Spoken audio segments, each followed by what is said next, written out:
Good morning guys. Okay, meron tayong unit for shipping. Today, parang kahapon, walk-in lang wala akong shipping kahapon. Puro inquiries. Tong unit na to, shoutout tayo para kay Bossing Kent.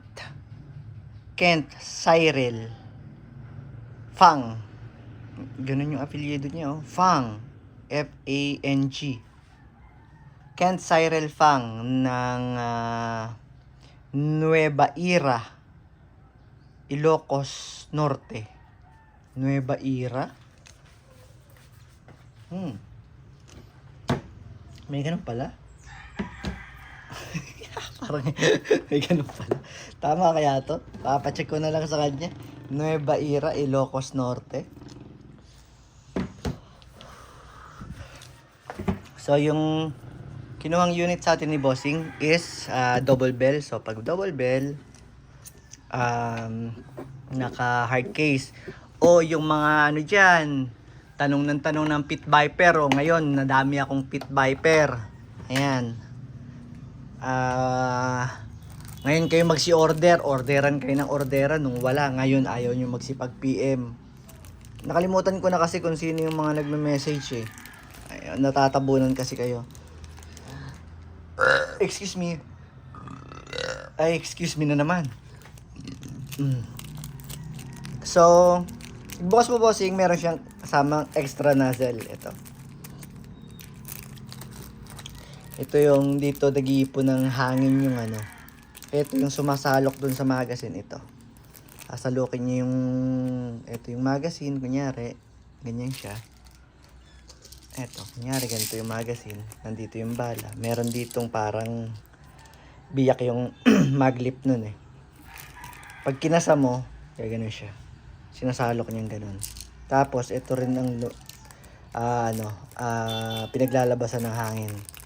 So minsan nasisira to. So kailangan pag-aralan mo paano magpalit ng loading nozzle. Tsaka sa mga iba rin. Ito kasing double bell, may kasama siyang loading nozzle eh. At saka may kasama siyang cleaning rod. Ito. Dito lalagyan mo siya ng tissue, panlinis ng ng barrel sa loob. So ang kinuhang unit sa atin ni Bossing is Glock 17 na double bell. Ayan. Yung unit mo, Bossing, naka-staple grip yan.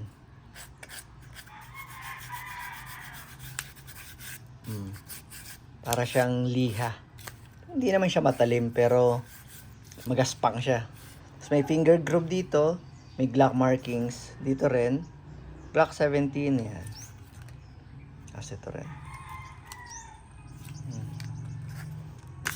Ito yung magazine niya. Full metal magazine with Glock markings. Okay? Bigat. So Bossing, ang message kasi ni Bossing is kuha siya ng gas, kukuha rin siya ng bala. Eto Bossing, kung meron kang petroleum jelly, di baling wag ka nang umorder nito. Pero kung ayaw mo ng petroleum jelly kasi nga malagkit yun sa kamay, kasi nagtatagas yun minsan sa ganito, I suggest kumuha ka ng ganito, ng silicone oil. So, paano ba siya proper maintenance, basic maintenance. So, kakasama mo na siya.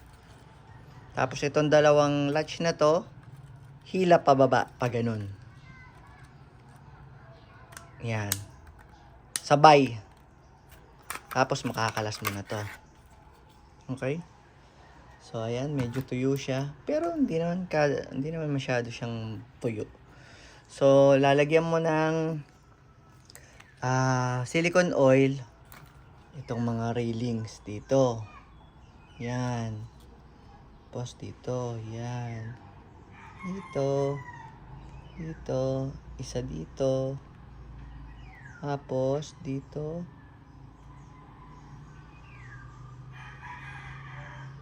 Okay. Para pagka nagbo-blowback at saka kinakasa mo smooth. Kasi eventually kakaskasan yan eh. Pagka tuyo na sila, edi mahirap siyang ikasa. Tapos pagka ipinuputok mo minsan, pwedeng kumalang pagka wala siyang hindi siya naka-lubricate. Okay? Ayun oh. Dumulas na siya. So, bossing, testingin natin yung unit mo. So, dito sa unit, naka lang naman siya. Ayan oh. Naka 3 dotted sight siya. Tapos, ito, wag mo na itong gamitin. Safety kasi ito eh. Pag binaba mo, hindi makakalabit. Pero, wag mo itong gagamitin. Lagi kong sinasabi sa Glock, wag nyo na itong gamitin. Mas prone masira. Mas, delikado pag ginagamit ito. Kasi, pwedeng maputol yung trigger nyo. Tapos, meron siyang threaded out. Yung outer barrel niya, threaded na. Ayan. So, pwede siyang lagyan ng suppressor or tracer. Tapos dito, pwede kang maglagay ng flashlight. Ayan. Or laser. Yan. Kasi magkakasize naman yung mga ganito. Sa may railing siya for accessory attachment. Ayan. Pwede kang maglagay ng laser or flashlight. So, ayun. May mga serration lang dito para mabilis mo siyang maikasa. Okay. Kuya Pau. O isa na lang yung ganito ko, ang tagal mong bumili, hanep ka. Pag ito, nabili pa yung isang natitira dito. Tapos ka na. Tapos ka na, Eugene. So, paano ba siya lagyan ng bala? Ito rin, kung interesado ka, meron din akong tindang mga ganito. Yan, BB loader para mas mabilis mo siyang malagyan ng bala. So, hila. Tapos, dito ka maglalagay ng bibis sa malaking siwang na to. Ayan o. Makikita mo may siwang dyan na mas malaki. So, okay na yon 8 lang. Tapos, balik natin. Dahan-dahan. Huwag mo itong bibitawan ha. Kahit masaktan ka. Ito. Huwag mo itong bibitawan. Kasi kala nila, kaya ako yung sinasabi, paulit-ulit ako. Hindi nila alam, masakit po maglagay ng bala ng ganito, yung mga spring na ganyan. Pag hinihila nyo, masakit, lalo na pag wala kayong kuko. Kaya ang tendency ng iba, pagka hinila, masasaktan, nabibitawan nila, nababasag po ito. Ingatan natin. Okay? Wala pa namang stock ng double bell na ganito. Karamihan na nakikita ko, ENC. Ito, kaya ingatan natin to. So, dito mo siya lalagyan ng gas. Ibababa mo to. Ito, kukukuhin mo rin yan. Ayun o. Lumulubog yung lock niya. Ayun o. Tapos, hila lang. Tapos dito, maglalagay ka rin ng silicone oil or petroleum jelly. Kung wala ka namang silicone oil. Tapos dito rin. Diyan din.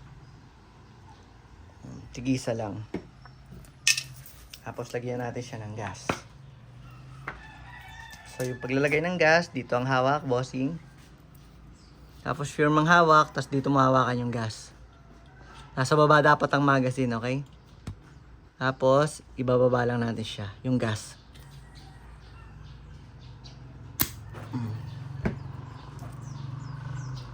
Tapos, balik lang natin yung base plate. Okay.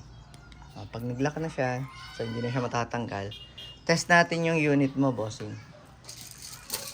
May battery pa ba tong chrono ko? Lagi itong lobat eh. Kahit di ginagamit. Okay. Test natin yung unit ni bossing. Okay.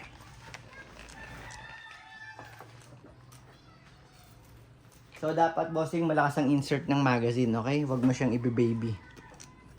Kasi para kagatin nung mag-catch. Kasi pag di kinagat, hindi kinagat, pwede pang malaglag. Pag nalaglag, mababasag pa tong magazine base plate mo. So, kailangan lakasan na natin. Hindi yan masisira. Okay? Tapos kasa, bitaw. Kasa, bitaw. Huwag niyong isusunod pa yung kamay nyo. Kasa, bitaw. Laging problema yan ng mga newbie. Takot silang magasgasan. Ganun po talaga. Kasa, bitaw. Okay? Kasa, bitaw. Okay? Test natin. Kung ilang FPS out of the box.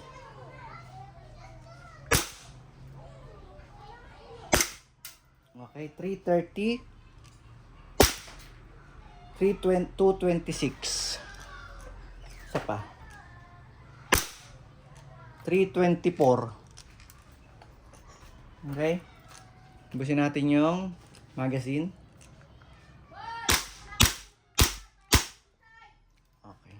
Bossing, yung ano nito yung reset niya. Masyadong sensitive yung gatilyo nito, kaya pagka kinasa mo, hahawa ka lang sa trigger, pag ipuputok mo na. Basta lagi, tandaan mo, trigger finger out.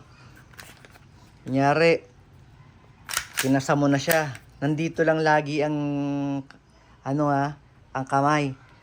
Kasi, konti lang ang ang kalabit ko. Tingnan natin. Ayun andito lang siya Tapos, ayun ito lang yung ano niya, yung trigger wall niya. Ayun, andun lang. Ito yung reset niya. Ayan Kaya, eto na siya. Ayun na. Ang sensitive niya kalabitin. So, bossing, paalala lang. Hahawa ka lagi, trigger finger out. Hahawa ka ng gatilyo. Pag kakalabitin mo na. Maniwala ka sa akin, masyadong sensitive ang gatilyo nito. Okay? So, pagka gano'n naman, di ba natapos, kunyari, ulit. Natapos kang gumamit, so, release muna ang magazine. Laging release muna. Pag naubos ang bala, release muna ang magazine. In-explain ko lang kasi nagulat ako pagputo ko ang sensitive nung trigger niya. Tapos release agad ang magazine. Pagka-release, hatakin mo lang siya dito. Hatak. Bababa na to yung slide catch niya. Tapos bitaw. Tapos ire-rest mo lagi yung hammer by pressing the trigger. Para hindi mo siya accidentally makakalabit pag pinasok mo yung may load na magazine, okay? Ayun lang. Maraming salamat, bossing. Anong pangalan nun? Maraming salamat, bossing Kent Cyril Pang. Okay? Thank you.